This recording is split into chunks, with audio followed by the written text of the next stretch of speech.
गच्चीबौली में एक प्लाट 33 करोड़ रुपए में फरोख्त। हाउसिंग बोर्ड की अर्जियात की ज्यादा तलब। हैदराबाद में रियल एस्टेट उरूज पर। गच्चीबौली में प्लाट्स रिकॉर्ड कीमत पर फरोख्त किए गए हैं। तेलंगाना हाउसिंग बोर्ड के अहदेदारों के मुताबिक 1487 मुरब्बा गज का प्लाट फी गज 2,22,000 रुपये में फरोख्त किया गया।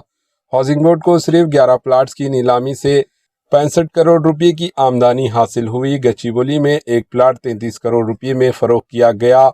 1200 मुरब्बा गज का एक स्कूल प्लाट की नीलामी 1,12,000 रुपये फी मुरब्बा गज से की गई। इस कॉलोनी में दो मिडिल इनकम ग्रुप्स प्लाट्स भी नीलाम किए गए, जिनको फी मुरब्बा गज कीमत बिला तरतीब 1,86,000 और 1,32,000 रुपये से फरोख्त किया गया।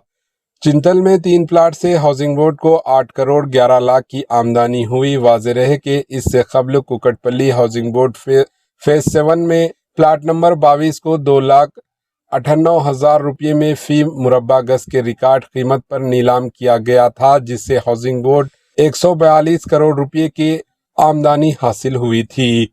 पीर के दिन हाउसिंग बोर्ड की जानिब से चिंतल, गच्चीबौली, निजामपेट और दूसरे मुकामात पर प्लाट्स की नीलामी की गई, जिसमें रेसिडेंशियल और कमर्शियल प्लाट्स नीलाम किए गए। हाउसिंग बोर्ड के नायब सदर नशीन और कमिश्नर वीपी गौतम ने यह बात बताई। इन्होंने बताया कि फिर एक मरतबा रिकॉर्ड कीमत पर प्लाट्स की नीलामी से पता चलता है कि तेलंगाना के सदर मुकाम हैदराबाद में रियल एस्टेट उरूज पर ही है। प्लाट्स की तलब बरकरार है। लोग ज्यादा कीमतों पर भी अराजी प्लाट्स खरीदने के लिए तैयार हैं। Bureau report, HN news. HN news के यूट्यूब चैनल को सब्सक्राइब करें और बेल आइकन को दबाना ना भूलें, ताकि आपको हर नई आने वाली वीडियो का नोटिफिकेशन बर वक्त मिल सके।